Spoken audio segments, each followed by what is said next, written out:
Now, another midrash or verse that he uses, and so do his followers, is in Psalms, chapter 68, verse 35. Tnu oz le'elokim, give power to God. And in Midrash Rabbah Echa, Parashat Aleph, Siman Lamed Gimel, 133, says, Israel mefarnesim la'avim shebashamayim, that Am Israel, in essence, gives sustenance to their Father in heaven.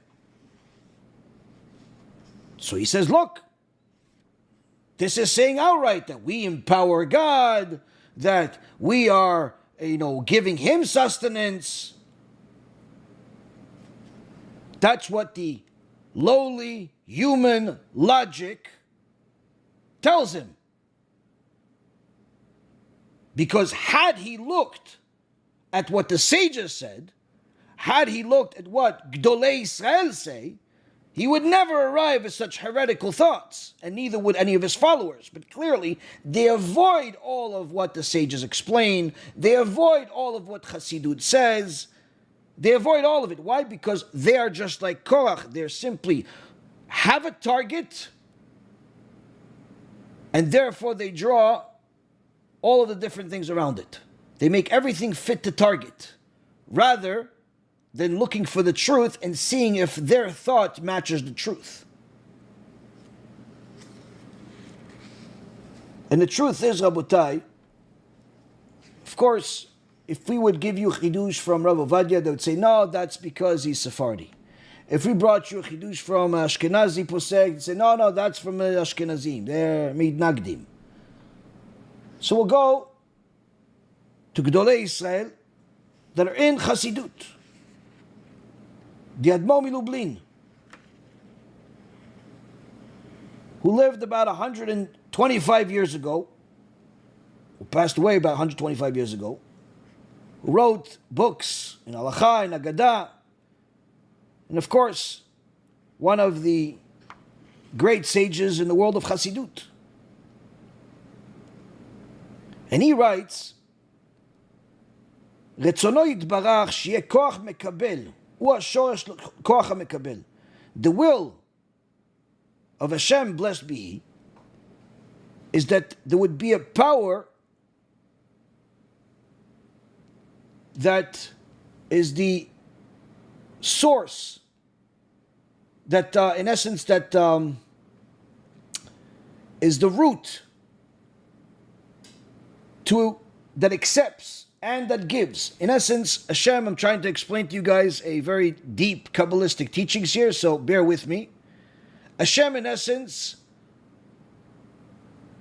created a system where there is a certain source that gives and a source that takes. As a result of His will, where, when you do the will of Hashem, you're, in essence, bringing your good into this system that Hashem created, and thereby, as a cause and effect, that same system that Hashem, again, is the will of Hashem. All of it is the will of Hashem. There's nothing separate from Hashem. But this will of Hashem is, in essence, giving you something in return. רצונו יתברך שיהיה כוח מקבל, הוא השורש לכוח המקבל. שהרי יש מציאות לכוח, זה ברצונו יתברך, כי הוא רצונו יחד. He says, the source of everything you have to know is that the will of Hashem and Hashem is all the same thing. But in essence, He created a system where there is something that is connecting to this world, or is implemented, I should say, in this world that He created, where there is a cause and effect. And he says, let's explain. The will of Hashem, הרצון של Hashem יתברך, הוא שיהיה כוח מקבל, הקדוש ברוך הוא טוב ומיטיב בתכלית הטוב. The will of Hashem is that there will be in essence, a power, or some type of source that accepts, That's in essence a Kadosh Baruch Hu, because the ultimate goal of Hashem, the ultimate purpose of this system, I should say, is because Hashem is good, He wants to give good. But in order for you to give good, there has to be some type of system, or else there's no purpose. If, let's say, for example, all you gave your kids is good, good, good, no matter what they did, every normal parent would know that those kids will turn out to be bad people. Because if they do their homework or they punch their teacher in the face, they still get a present, then you realize that you're raising kids that will be criminals. If society had no laws and everybody would get rewarded for no matter what act they did, if they did something that benefited the public, they got rewarded, or if they killed people, they got rewarded, then obviously that society is Sodom and Gomorrah. Everyone knows there has to be some type of system. And that's in our lowly world that we have. We understand this logic that Hashem implanted into our minds. The same concept Hashem created as a heavenly system, which is that there has to be a power that gives and accepts, because the ultimate goal that Hashem has for this world is to give it good. But in order for that good to truly be good, it has to be deserved. And not, says the Admor Milublin, Lo shehu chaser chalila, and not chas v'shalom, God forbid, that he is lacking, or shaya lo mugbalot, or that he had any type of limitations. Rather, that he wanted to create a system that accepts and gives. Because Akadosh Baruch Hu HaShoresh Lekoach HaMekabel, because Akadosh Baruch Hu, He is the source, He is the root of all of everything.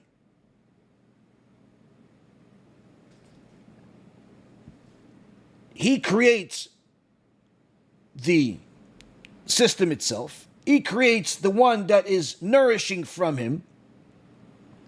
And this is also the reason why it says, Elokai neshama shenatata bi te'orai, that every day in the morning you say, God, you created a soul that is pure.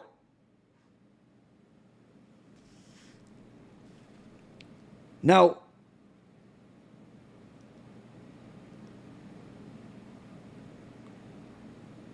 the average person will have a very difficult time understanding this.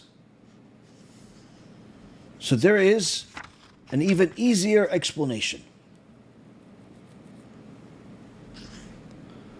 But this first one addresses all of this issue of God created the world, and they use all of these different terminologies that confuse people. Already know there's more in the book, but again, like I said, for the sake of time, we're not going to go over every single word. But we're specifically going into the more complicated parts to know that there's even answers for that. But in chapter 30 of the book, when it comes to this whole thing of God needs,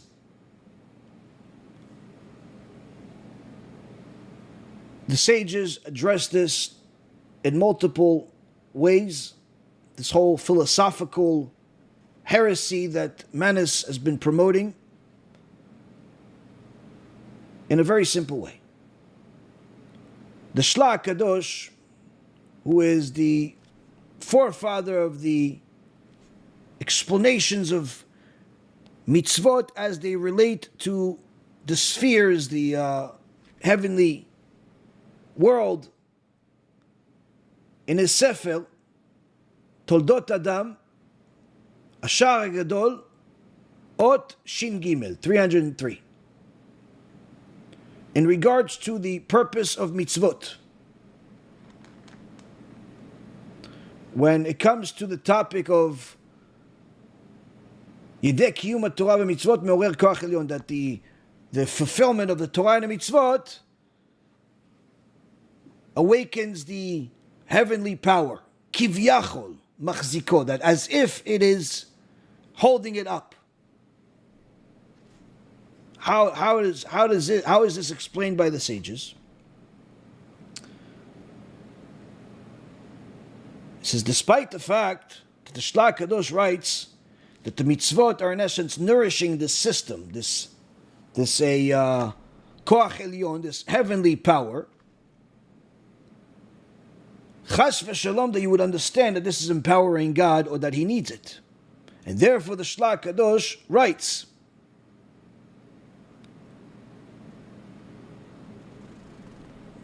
יש קושי עצום על כל הנזכר לעיל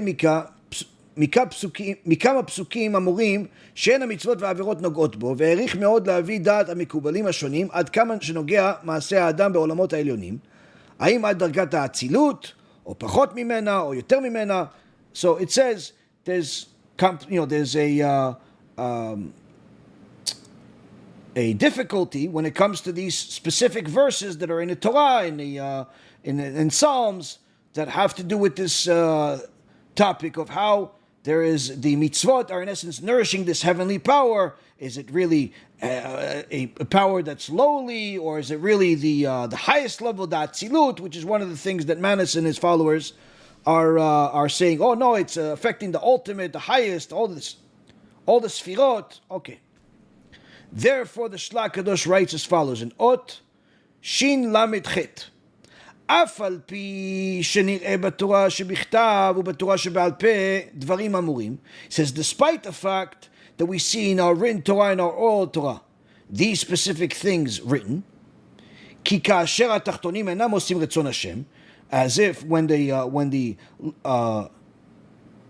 beings, the lower beings, are not doing the will of Hashem, שהפגם הוא מעולה ממעלה, that as if when the lower beings, meaning us, are not doing the will of Hashem, as if it creates a certain type of damage to the heavenly spheres.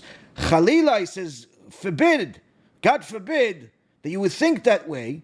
Ki lo yigrom shum chisaron ba'avayot aliyot. Never think that this, us not fulfilling the mitzvot or not following the will of Hashem, actually causes any type of lackings to HaKadosh Baruch Hu.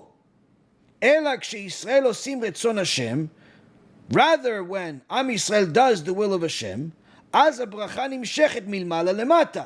Rather than when Am Yisrael does the will of Hashem, we follow the Torah, we learn Torah, we do the mitzvot, then it in essence enables this system that I explained previously, where it works, where this goes into this heavenly system, these spheres or sfirot, where now HaKadosh Baruch Hu justifies giving us the reward that He wants to give us, the good that He wants to give us anyway. What is this like? In a very simple way, says the Shla Kadosh, שבאמת עניין קבלת חסרון ושלמות העטרה זהו לא לעצמה חס ושלום, רק לעניין צורך השפעה הנבראים. He says, first you have to understand that as far as any lackings in the heavenly spheres or anything like that, this is not a lacking in itself, chas v'shalom. Rather, it's the lackings is for the created. It's for us, meaning that when we don't do the will of Hashem, therefore, we do not get the reward, the good, the sustenance that HaKadosh Baruch Hu wants to give us. We're, in essence, hurting ourselves. Just like when we do good, He gives us good. And this is like, says the Shla Kadosh, כמשל המנקת שמשפיעים. It's just like an analogy that he gives, that just like the milk that the baby suckles, everyone understands that this baby eating is not benefiting his mother.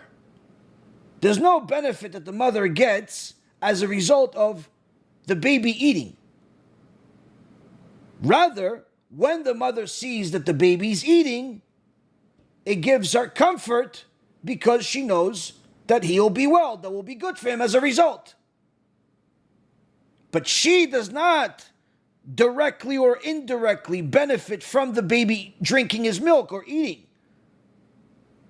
But she has, in essence, creates a certain type of happiness for a human that as a result of the baby doing what's good for him, he will have good.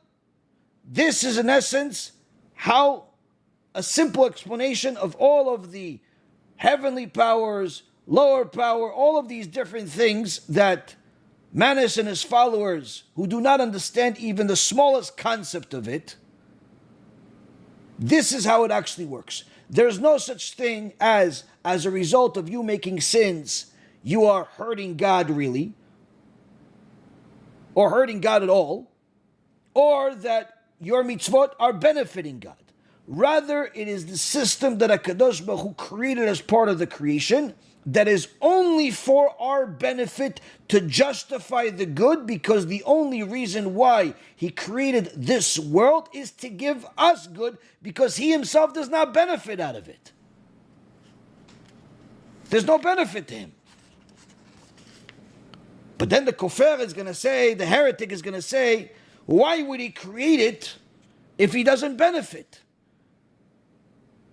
That's, again, a heretic's rejection of not accepting that God is bigger than him and he doesn't think like him. You think, I'm hungry, therefore I eat. And if I'm not hungry, I don't eat. That's because you are an animal. You are a creation.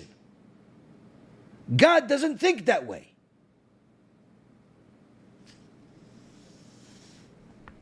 And the Rambam writes, it's in page 156, in chapter 2 of Ilchot Yesodei Torah, Halacha number 8, שאפילו מעלה הראשונה במלאכים אינה יכולה להשיג אמיתת הבורא כמו שהוא. That even the highest level of angels, if you read Ilchot Yesodei Torah, the Rambam gives a list of different types of angels that exist. He says even the highest level of angels do not have the ability to understand the truth of God. They do not have the highest level of angels. Angels that they sweat fire. And it literally, as the Gemara in Masech Chagiga says, that sweat of fire is what gives the fire of Gehenom. These are the highest level of angels. They're the closest to God, if you will. They do not have the capability of understanding God.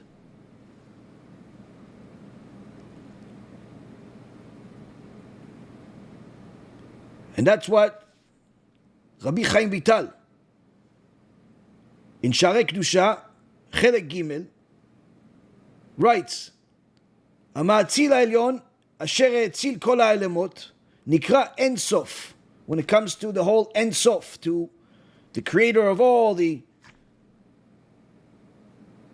ואין בו שום תמונה, and he does not have any image, Lo Beshem velo beot, not in a name. The name of God is not an image of God, not a letter of God. It's not in a representation of God, not even in the tip tops of the letters. And that's why it's even forbidden, says Rabbi Chaim Vital, to even think of God as a result of looking at some type of letter, like thinking that this is God. This is why it specifically says that when Hashem told Moshe Rabbeinu told Am Yisrael, you heard God, but you didn't see an image. But Manis says that he has an arm and he has a head and he has all types of things.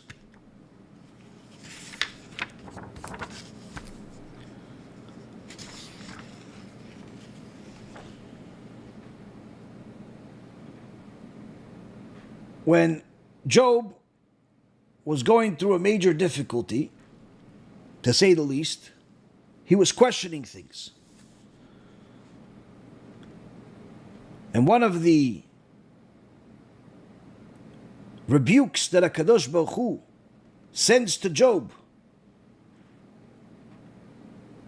is that you're questioning and you're, in essence, trying to understand me as if you can. But the reality is, even if im tzadakta mati tenlo, even if you did good things, what benefit is it to God? And if you did bad things, what hurt, what damage does it create to God? Meaning that trying to understand God is only something that belongs in the world of heresy. because it is impossible to understand the Creator. All we have is clear instructions of what we need to do as it pertains to us for our own benefit.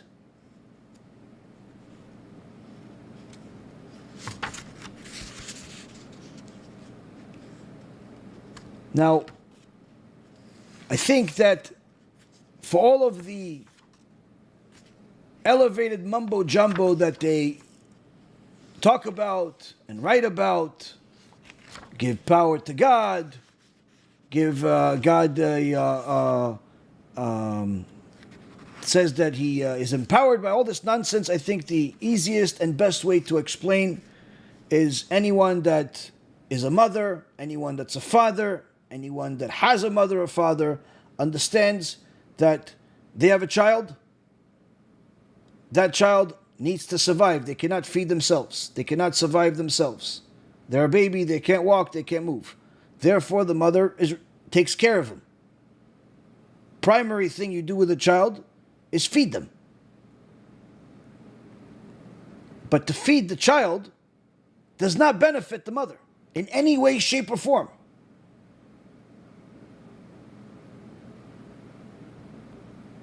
But yet, the mother is happy that the child eats because she understands that now good things will follow. The child will stay alive, the child will grow, and so on and so forth. That's in essence the simplified explanation of all of the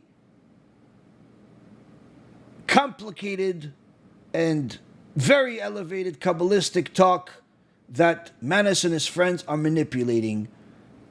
This is not the place to go into the details of all those things. I'm just simply telling you some things that were in the book. There's obviously even more in the book.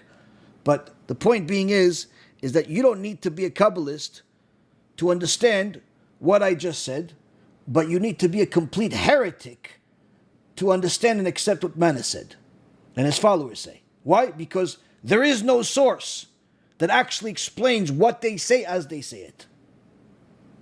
You're not going to find the Rabbi Milublin, the Admor Milublin say it. You're not going to see Rabbi Tzadok, you're not going to see the Shlach Kadosh, you're not going to see the Lubavitch Rebbe say it. You're not going to see anybody in the world say it except heretics. No one with Da'at Torah ever said that God needs you. No one.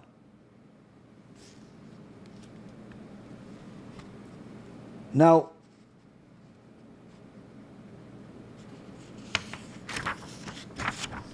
when we go a little backwards, as I said, we're going to go start from the end to the beginning. We're going to address another thing. What does the Lubavitcher Rebbe, Alav Shalom, think about Manis Friedman? Some say that Manis was sitting next to the Lubavitcher Rebbe for many years, and therefore that gave him credibility. But if you look at the words of the Lubavitcher Rebbe and you compare them to what Manis Friedman says, you'll see that either he's a liar and he did not sit at the feet of the Lubavitcher Rebbe, or he's simply rejecting everything that the Lubavitcher Rebbe actually taught. Now, it's well known that Manis Friedman speaks against reward and punishment on a regular basis, as he's quoted many times in his book, as well as his videos, to not fear punishment, that God doesn't punish. And he says, "En ma lefached me'aonesh," there's nothing to fear from punishment, he writes. Ki lo rak shelo magia le'af Yehudi onesh, that not only does no Jew deserve punishment, ela sheze lo davar Yehudi lefached me'onesh. Rather, it's not even a Jewish idea to be afraid of punishment, according to Manis again. Hayadut omeret yirat Hashem velo yirat ha'onesh. The Judaism says fear of God, not fear of punishment. Now, of course, that's not true. But even though it's not true, it has truth in it. Meaning every lie that stands has a little bit of truth in it. There is places where it says fear of God, and there is places where it says fear of punishment. But Manis says, no, it doesn't say this. If that wasn't enough, Manis also says that the Hasidim b'Dorot HaKodmim אמרו שתשובה מהירה מתאימה לרוב האנשים. ותשובה מאהבה רק לצדיקים. That he says that the Hasidim of previous generations said that doing tshuva from fear fits most people, and tshuva from love is only for tzaddikim. אבל זה כבר לא נכון. He says it's not right anymore. What the earlier Hasidim, the foundation of Hasidut stands on it, says they're not right anymore. Like apparently the Torah of the Hasidut changed with Manis Friedman. Ayom tshuva mi'ira lo kayem. It says today doing tshuva from fear doesn't exist anymore. Tshuva yechida shekayem is tshuva me'ava. The only tshuva that exists is tshuva from love. Now, the problem with everything that Manis says is that it rejects the teachings not only of the Torah, the sages, the Hasidut as well. To start off, one of the things that the Lubavitcher Rebbe and Hasidut Chabad has instilled in place for many years now is the annual and daily learning of the Rambam. Meaning that if you're a Chabadnik, you have to know the Rambam like the back of your hand. Well, apparently, Manis doesn't know the Rambam. In fact, when he was asked a question about the Rambam, he couldn't bring the source. He didn't even know where he found it. Even though he quotes it and misquotes it a million times, he couldn't bring it in one of his conversations with the Or Sameach follower that he has. Anyway, the Rambam says in Ilchot Tshuva, in chapter 10, Halacha Aleph, שתחילת הדרך היא לעבוד את השם ביראת העונש. That in the beginning of serving a Kadosh Baruch Hu is fear of punishment. ורק אחר שתרבה הדעת עולים לדרגת עבודת מאהבה. And only after the wisdom of a person increases drastically can a person even get to a point of serving Hashem from love. Well, apparently Manis does not agree with the Rambam because he says that doing tshuva, serving Hashem from fear, doesn't exist anymore. So apparently the Rambam's Torah also changed according to Manis. And it's not just the Rambam. You can say, oh, Hasidut, okay, Rabbi Nachman of Breslov also said the same thing. Where he says in Sichot Aran, in Ot Hei, Ki ikar ha'avoda בתחילה היא רק מחמת יראת העונש. ובלי יראת העונש אי אפשר להתחיל כלל בעבודת השם. Rabbi Nachman of Breslov, one of the forefathers of Hasidut, says the ultimate foundation of servitude of Hashem is only from fear of punishment. Because without fear of punishment, you cannot even begin any servitude of Hashem. Meaning not only is fear of punishment necessary, but Rabbi Nachman of Breslov clearly says it's not even possible to serve Hashem without fear of punishment. So apparently the Hasidut of Rabbi Nachman also changed. And he was the grandson of the Baal Shem Tov, by the way. A little closer to the source of Hasidut than Manis. And in fact, he continues Rabbi Nachman. It says, "Va'afilu tzadikim tzrichim gam ken yira." Even tzadikim need to have this fear. Ki ovdei me'ahava em muatim me'od me'od, because those that serve purely out of love are very, very few. And he's talking about 200 years ago, Rabotai. If there were very few back then, Manis wants us to believe him and all of his followers are no more than Rabbi Nachman and all the tzaddikim in his generation. They're serving him Hashem from pure love. What Rabbi Nachman of Breslov says, it's almost impossible in his generation. So apparently, all of Am Yisrael has degradation of generations, except Manis. Manis goes up. Further, says Rabbi Nachman, V'ikara u yirat ha'onesh. And don't think that he's talking about fear of elevated fear of the majesty. He goes, no. The ultimate fear is fear of punishment. Ki ha'yira ha'elyona eno yirat ha'romemut. I know, he says, the ultimate fear that we're talking about here is the fear of punishment, because the heavenly fear, the one that's called Yirat HaRomemut, not every person can even get to such a level. Aval ikar ha'avoda הוא רק על ידי יראת העונש אצל רוב בני אדם.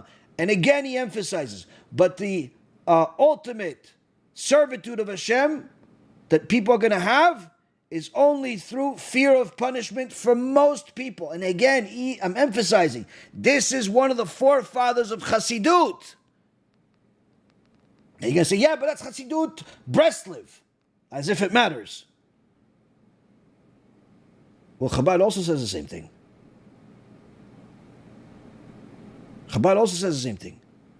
The Baal Tanya, founder of Chabad, in his Sefer, the Tanya, in Chelek Aleph, Perek Mem Aleph, says, Tzarich liot lezikaron tamid, always have to remember this, Reshit avodah v'ikara v'shorsha, that the ultimate, the head of the servitude of Hashem, and the foundation of everything, you always have to know what the foundation of servitude of Hashem. And what is it?